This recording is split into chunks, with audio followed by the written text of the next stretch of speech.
अस्सलामुअलैकुम। तो स्वागत है आप सभी का ज्ञापन एकेडमी के इस नए और लेटेस्ट वीडियो में। और आज के इस वीडियो में मैं आप लोगों को 10th क्लास के उर्दू के दरख्शा के किताब से चैप्टर नंबर 16 पढ़ाने जा रही हूँ, जिसका नाम है बेदी से इंटरव्यू। देखिए, टाइटल सुनकर आप लोगों को लग गया होगा कि ये जो चैप्टर है एक इंटरव्यू है। अगर आप लोग ऐसा सोचे हैं तो बिल्कुल सही सोचे हैं। ये जो चैप्टर है एक इंटरव्यू है। इंटरव्यू किसे कहते हैं आप लोग जानते भी होंगे। किसी भी मौजू यानी कि किसी भी टॉपिक पर सामने वाले व्यक्ति से बातचीत के दौरान या फिर चंद सवालों के दौरान उस व्यक्ति के बारे में, उसकी काबिलियत, उसके हुनर, उसके तरक्की के बारे में जानने की कोशिश करना ही इंटरव्यू कहलाता है।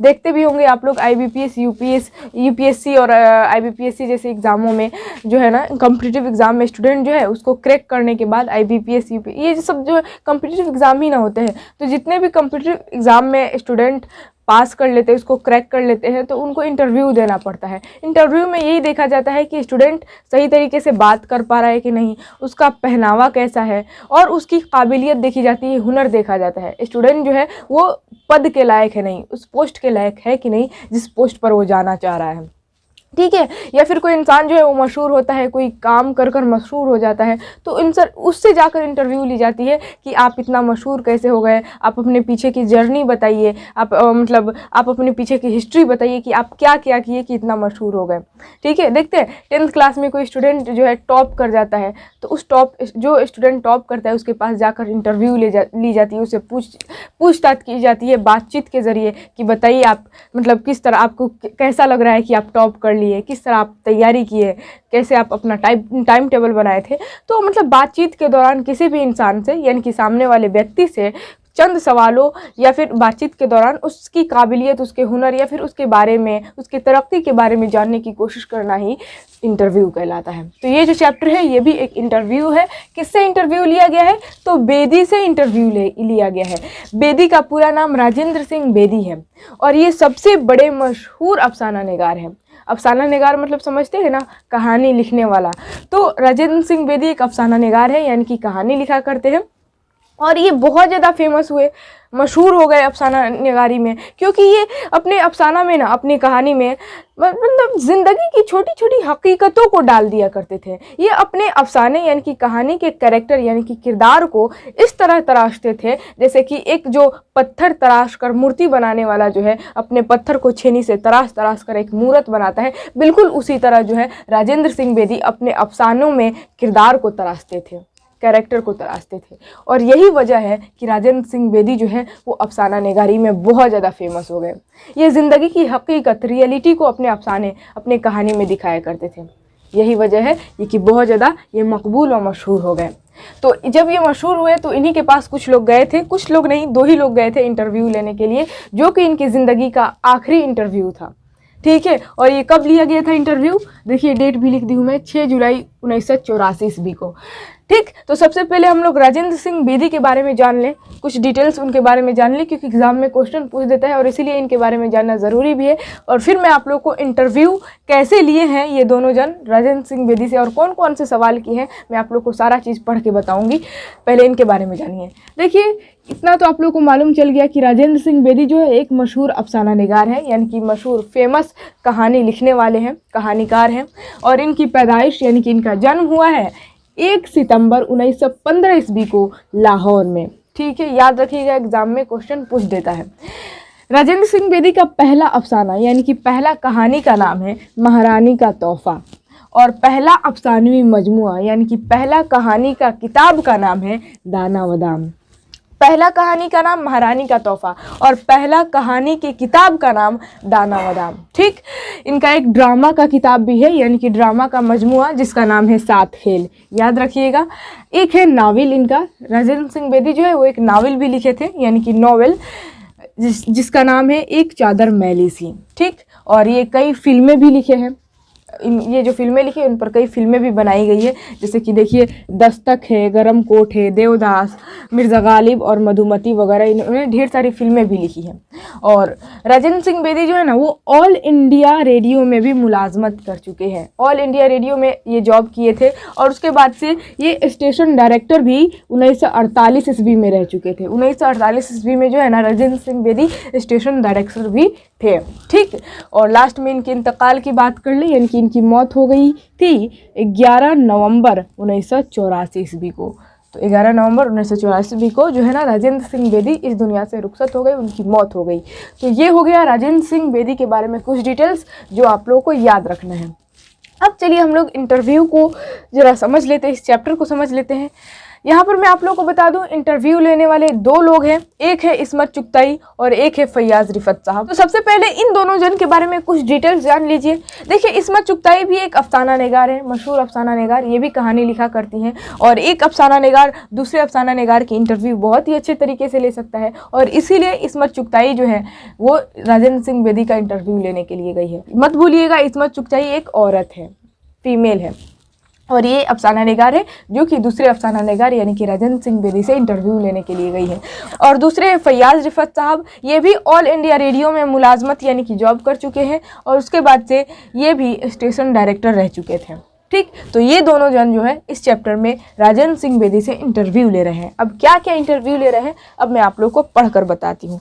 सबसे पहले देखिए, फैयाज रिफत राजेंद्र सिंह बेदी से बोल रहे हैं कि बेदी साहब, हम लोग ऑल इंडिया रेडियो से हाजिर हुए हैं और आपका ताल्लुक भी ऑल इंडिया रेडियो से रहा है। 1948 ईस्वी में आप स्टेशन डायरेक्टर भी रहे हैं, लेकिन उससे अलग आपका एक मर्तबा है, बड़ा कद है, और उर्दू अफसाना में आपका बहुत बड़ा नाम है। देखिए, शुरू में जो है ना फैयाज रिफत साहब सबसे पहले राजेंद्र सिंह बेदी से बोल रहे हैं कि हम लोग भी ऑल इंडिया से आए हैं और आप भी जो है ऑल इंडिया में काम कर चुके हैं और आप एक स्टेशन डायरेक्टर भी रह चुके हैं, लेकिन फिर भी इसके अलावा आपका एक अलग ही नाम है, एक आपका बड़ा कद है, क्योंकि आप एक अफसाना निगार है। ये बहुत बड़ी बात है। और एक ज़माने से जी चाहता था कि मतलब आपसे बैठकर बातें करे, कुछ पूछे आपसे अफसाना के बारे में, कहानी के बारे में, ज़िंदगी के बारे में। इस्मत आपा आपसे ज़्यादा आसानी से बात कर पाएंगी। फैयाज रिफत साहब बोल रहे हैं राजेंद्र सिंह बेदी से कि मतलब आपसे एक ज़माने से जी चाहता था कि मैं आपसे बैठकर बातें करूं, कुछ अफसाना के बारे में, कुछ कहानी के बारे में, कुछ आपकी ज़िंदगी के बारे में। अब जो है इस्मत आपा जो है, फैयाज रिफत साहब इस्मत चुगताई को इस्मत आपा बोल रहे हैं कि इस्मत आपा जो है आपसे ज़्यादा आसानी से सवाल करेंगी और आपसे बातें करेंगी, क्योंकि वो एक अफसाना निगार है और अफसाना निगार जो है दूसरे अफसाना निगार की इंटरव्यू बहुत अच्छे तरीके से लेगा। तो ये बात सुनकर राजेंद्र सिंह बेदी बोल रहे हैं, ठीक है इस्मत आपा, शुरू करेंगी और मैं जवाब दूंगा। मतलब राजेंद्र सिंह बेदी बोल रहे हैं, ठीक है इस्मत आपा, आप ही शुरू कीजिए सवाल पूछना और मैं जवाब देने के लिए तैयार हूँ। तो अब इस्मत चुगताई क्या बोल रही हैं कि एक दफ़ा एक साहब मेरे पास आए और कहने लगे कि राजेंद्र सिंह बेदी की ज़ुबान के बारे में आपका क्या ख्याल है। मैंने कहा बहुत कम और छोटे छोटे जुमलों में बहुत कुछ कहते हैं। यहाँ पर इस्मत चुगताई बोल रही है राजेंद्र सिंह बेदी से कि एक दफ़ा की बात है, यानी कि एक बार की बात है कि मेरे पास एक साहब आए थे और वो मुझसे पूछ रहे थे कि राजेंद्र सिंह बेदी के बारे में तुम्हारा क्या ख्याल है। तो मैंने कहा कि राजेंद्र सिंह बेदी बहुत कम और छोटे छोटे सेंटेंस, छोटे छोटे जुमलों का यूज़ करते हैं, लेकिन बहुत कुछ कह जाते हैं। यहाँ पर इस्मत चुगताई जो है ना राजेंद्र सिंह बेदी की तारीफ़ की है। अब ये बात सुनकर राजेंद्र सिंह बेदी क्या बोल रहे हैं कि यह आपकी नवाजिश है, शुरू में खामी थी, उसे मैंने आहिस्ता आहिस्ता ठीक किया है। मतलब यहाँ पर राजेंद्र सिंह इस्मत चुगताई से बोल रहे हैं कि हाँ, ये मतलब आप मेरी तरफदारी की, मेरी तारीफ़ की, ये आपकी नवाजिश है, ये आपकी तरफदारी है, लेकिन शुरू में मैं भी गलती किया करता था, शुरू में मेरे में खामी थी, लेकिन आहिस्ता आहिस्ता मैंने क्या कर लिया, ठीक कर लिया। अब देखिए आगे इस्मत चुगताई बोल रही है, मैं समझती हूँ वह कोई खामी नहीं थी। इस्मत आपा जो है वो बोल रही है कि मैं समझती हूँ वो आपकी कोई गलती नहीं थी जो आप शुरू में गलती किया करते थे।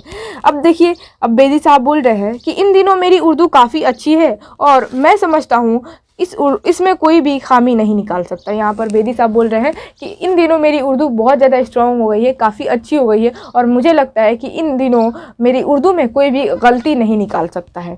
अब देखिए फैयाज रिफत साहब बोल रहे हैं राजेंद्र सिंह बेदी से कि अच्छा बेदी साहब, मैं समझता हूँ लाहौर में जब आप पोस्ट ऑफिस में काम करते थे उस ज़माने में ही आपने पहला अफसाना लिखा, तो वो अफसाना लिखने की तहरीक आपको कैसे मिली और वो अफसाना कौन सा था और वह कहाँ शाये हुआ। यहाँ पर फैयाज रिफत साहब बोल रहे हैं कि जब आप पोस्ट ऑफिस में काम करते थे तो उस वक्त आपने पहला अफसाना लिखा था, उसका नाम क्या था और उसको लिखने की आपको मोटिवेशन कहाँ से मिली। तो अब देखिए राजेंद्र सिंह बेदी इसका जवाब दिए हैं कि देखिए वो अफसाना का नाम था महारानी का तोहफा, जो कि ज़ाय हो गया यानी कि हो गया, और उसको लिखने का मोटिवेशन मुझे टैगोर से मिला था और वो उस साल का सबसे बेहतरीन अफसाना यानी कि सबसे बेहतरीन कहानी था। अब देखिए अगला सवाल जो है फैयाज रिफत फिर करते हैं राजेंद्र सिंह बेदी से कि मैं समझता हूँ बेदी साहब, अफसाने में जो ज़ुबान होती है वो आराइशी ज़ुबान नहीं होनी चाहिए, वह तो उस कैरेक्टर की ज़ुबान होनी चाहिए जो वह बोल रहा है। यहाँ पर फैयाज रिफत साहब राजेंद्र सिंह बेदी से कह रहे हैं कि मैं समझता हूँ बेदी साहब, अफसाने में यानी कि कहानी में जो ज़ुबान यूज़ की जाती है, जो लैंग्वेज यूज़ की जाती है, वो ज़ुबान मतलब आराइशी यानी कि सजावटी नहीं होनी चाहिए, टफ लैंग्वेज नहीं होनी चाहिए, वो तो उस कैरेक्टर की ज़ुबान होनी चाहिए जो उस अफसाने में कैरेक्टर है, किरदार है। जैसे कि मान लीजिए कोई मोची है, चप्पल सिलने वाला, उससे जाकर उसका नाम पूछा जाएगा कि ज़रा आप अपना नाम बताइए, तो आपका नाम क्या है, तो वो अपने ज़ुबान में अपनी भाषा में उसका जवाब देगा, ठीक है, मेरा नाम ये है, फलाना है, ढिकाना है, ठीक है। अगर उससे ये बोल दिया जाए कि नहीं आप फ़ारसी में ही इसका आंसर बताइए, आप अरबी में बोलिए, अरबी ज़ुबान में, तो क्या वो बोल पाएगा? नहीं बोल पाएगा। तो वही मतलब फैयाज रिफत साहब का कहना है कि कहानी में जो किरदार होता है, उस किरदार का जो भाषा होता है, लैंग्वेज, वो सजावटी या टफ लैंग्वेज का यूज़ नहीं करना चाहिए, वो उस किरदार का ज़ुबान होना चाहिए जो किरदार नॉर्मली बोलता है। तो ये मतलब एक तरह से मतलब बहुत ही उस कैरेक्टर जो कि रोल प्ले कर रहा है उसके लिए आसान हो जाएगा। तो अब देखिए राजेंद्र सिंह बेदी ये बात सुनकर क्या बोल रहे हैं, किसी के अफसाने पर राय देनी हो तो आजकल कहा जाता है अफसाना बहुत अच्छा है, बहुत ग्रेट है, मगर ज़ुबान सुनते सुनते तो मैं आजिज़ आ गया हूँ, फिर मैं तो वही अल्फाज इस्तेमाल करता हूँ जो मेरे जहन में आते हैं। यहाँ पर बेदी साहब बोल रहे हैं कि अगर किसी के अफसाने पर कोई अफसाना यानी कि कहानी लिखा है और उस पर राय देना हो तो मैं बोलता हूँ कि अफसाना बहुत अच्छा है, ग्रेट है, दी बेस्ट है। और ये ज़ुबान की बात करूँ, भाषा की, तो भाषा तो सुनते सुनते मैं आजिज़ आ गया हूँ, इसीलिए मतलब मैं अपने अफसाने में वही लफ्ज़ यूज़ करता हूँ, वही वर्ड यूज़ करता हूँ जो मेरे जहन में आती है, ठीक है, जो मेरे माइंड में आती है। ये कौन बोल रहा है? बेदी साहब बोल रहे हैं। अब देखिए आगे फैयाज रिफत साहब क्या कह रहे हैं कि अच्छा बेदी साहब, आपके अफसानों में जो मैंने महसूस किया, पिछले चंद वर्षों में आपके अफसानों में हिंदू मैथोलॉजी नुमाया है। मतलब यहाँ पर फैयाज रिफत साहब बोल रहे हैं कि मैं चंद सालों से और मतलब ये महसूस कर रहा हूँ और देखता भी हूँ कि आप अपने अफसाने में, अपने कहानी में हिंदू मैथोलॉजी, ज़्यादातर हिंदू किरदार को रखते हैं, ठीक है, तो ऐसा क्यों, क्या वजह है? तो अब यहाँ पर बेदी साहब बताते हैं कि देखिए जितने भी हिंदुस्तान में अफसाना निगार हैं या फिर जितने भी अफसाना निगार हैं जो कि अफसाना लिखा करते हैं, वो हमेशा अपने कहानी में ना, अपने अफसाने में मुसलमान कैरेक्टर को रखते हैं, मुसलमान किरदार को रखते हैं। तो इसीलिए मैं सोचा कि क्यों ना मैं कुछ अलग करूं। हिंदुस्तान में तो इतने हिंदू हैं, तो उनका अगर नाम लिया जाए तो क्या हर्ज है। तो इसीलिए मैं ज़्यादातर जो है अपने अफसाने और अपने कहानी में हिंदू कैरेक्टर को रखता हूं। अब ऐसा नहीं है कि मैं मुसलमान किरदार को अपनी कहानी में नहीं रखता, जी मैं मुसलमान किरदार को भी रखता हूँ। अब आगे जो है इस्मत चुगताई राजेंद्र सिंह बेदी से कहती हैं कि अच्छा तुमने एक कहानी जो है बहुत खूबसूरत लिखी थी, जिसमें एक लड़की थी और वो कहीं पर जा रही थी और उसके पीछे पीछे एक बूढ़ा आदमी जो है उसका पीछा कर रहा था और वो लड़की बहुत ज़्यादा खूबसूरत थी और वो गुस्से में थी कि ये कौन बूढ़ा आदमी मेरे पीछे पड़ गया। लेकिन वो जो बूढ़ा आदमी था अपने लिए, अपने बेटे के लिए पैगाम लेकर आया था, ठीक है। ये बात सुनकर राजेंद्र सिंह बेदी कहने लगे कि बेटे का, हाँ वो बेटे का पैगाम लेकर आता है, लेकिन वो लड़की समझती नहीं है और उसकी हर बात का जवाब जली कटी हुई देती है। फिर एक दिन उस लड़की का रिश्ता हो जाता है और वो उसकी शादी हो जाती है। जब वो शादी होकर अपने ससुराल जाती है तो वहाँ पर जो है ना कोई कहता है कि बेटा तुम बहुत खूबसूरत थी, तंदुरुस्त थी ना, जीती रहो। फिर वह मुंह उठाकर देखती है लड़की, तो वो तो वही बुढ़ा है जो कि उस वक्त उस दिन वो रास्ते में मिला था, जो उसका पीछा कर रहा था, ठीक है। तो ये कहानी को पूरा कर दिए राजेंद्र सिंह बेदी। अब देखिए फैयाज रिफत साहब फिर अगला सवाल कर रहे हैं राजेंद्र सिंह बेदी से कि बेदी साहब आप फिल्मों के साथ वाबस्ता रहे हैं और उसमें आपका अपना तजर्बा भी काफ़ी है। दस्तक, गर्मकोट, देवदास, मिर्ज़ा गालिब और मधुमती वगैरह बहुत मतलब खूबसूरत फिल्में बनाई हैं, ठीक है।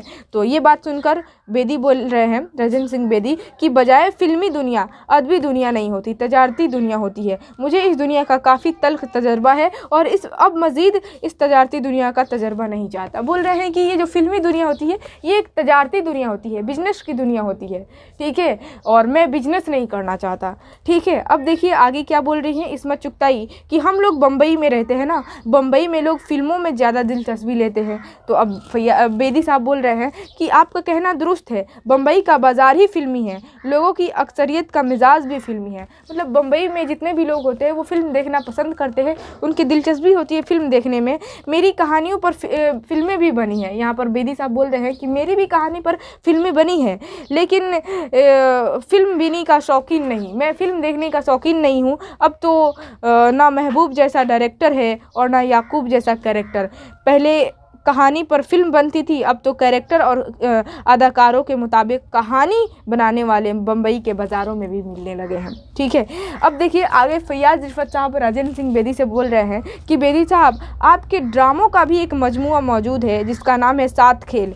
इधर हमारे यहाँ उर्दू में ड्रामा ही नहीं है। आखिर क्या वजह है कि हमारे यहाँ जो है ड्रामा सिर्फ की हैसियत से भी ज़्यादा मजबूत और इस्तवार नहीं है। यहाँ पर फैयाज़ रिफ़त साहब बोल रहे हैं कि आपका राजेंद्र सिंह बेदी से बोल रहे हैं कि आपका एक ड्रामा भी है सात खेल। हमारे मतलब हिंदुस्तान में हमारे यहाँ जो है क्यों मतलब ड्रामा इतना मकबूल नहीं है, फेमस नहीं हो पाता है। तो देखिए बेदी साहब बताए हैं कि उसका मतलब वजह है ड्रामा की लेंथ, लंबाई। हम लोग जो ड्रामा लिखते हैं ना, वो या तो बहुत छोटा ही लिख देते हैं 2-4-5 मिनट का, नहीं तो बहुत लंबा ही 2.5-3 घंटा का लिख देते हैं, जबकि मतलब उतना लंबा नहीं होना चाहिए। तो इसमें चुगताई बोल रही हैं कि यानी वह ड्रामे स्टेज नहीं किए जा सकते हैं, यानी कि उस ड्रामे को स्टेज पर नहीं दिखाया जा सकता है। तो बेदी साहब बोल रहे हैं कि जी हाँ, ड्रामे बहुत उम्दा है लेकिन स्टेज नहीं किए जा सकते हैं। बेदी साहब बोल रहे हैं कि हाँ, ड्रामा बहुत ही खूबसूरत है लेकिन उसको स्टेज पर नहीं दिखाया जा सकता, क्योंकि 2.5-3 घंटा का ड्रामा कौन स्टेज पर दिखाने जाएगा। ठीक है, अब देखिए बेदी साहब बोल रहे हैं, नहीं, इसमें चुगताई बोल रही है कि हमारे यहाँ जिलानी बानो का नावल ईवान गज़ल बहुत अच्छा है। कौन बोल रही है? इसमें चुगताई बोल रही है। तो बेदी साहब बोल रहे हैं पाकिस्तानी मुसन्निफ़ों ने नावल की तरफ ज़्यादा तवज्जो दी है और मैंने भी एक छोटा सा नावल लिखा है जिसका नाम है एक चादर मैली सी, और वो लिख कर मैं बैठ गया। यहाँ पर बेदी साहब बोल रहे हैं कि जितने भी पाकिस्तानी मुसन्निफ़ हैं, पाकिस्तान के लिखने वाले हैं, वो ज़्यादा तवज्जो देते हैं नावल पर, नावल लिखने पर, और यही वजह है कि वहाँ का नावल जो है बहुत ज़्यादा फेमस है। लेकिन मैं भी एक छोटा सा नावल लिखा हूँ जिसका नाम है एक चादर मैली सी, और उसको लिख कर मैं बैठ गया। अब फिर अगला सवाल फैयाज़ रिफ़त साहब पूछ रहे हैं राजेंद्र सिंह बेदी से कि बेदी साहब, हमें आपकी इलालत का एहसास है, लेकिन अगर आप लाहौर की कुछ यादें दोहरा दे तो हमारे सामने आपकी पूरी ज़िंदगी आ जाएगी। यहाँ पर फैयाज़ रिफ़त साहब अब राजेंद्र सिंह बेदी की ज़िंदगी के बारे में पूछ रहे हैं कि आप अपनी पुरानी यादें को दोहरा दें, अपनी ज़िंदगी के बारे में कुछ बताएं।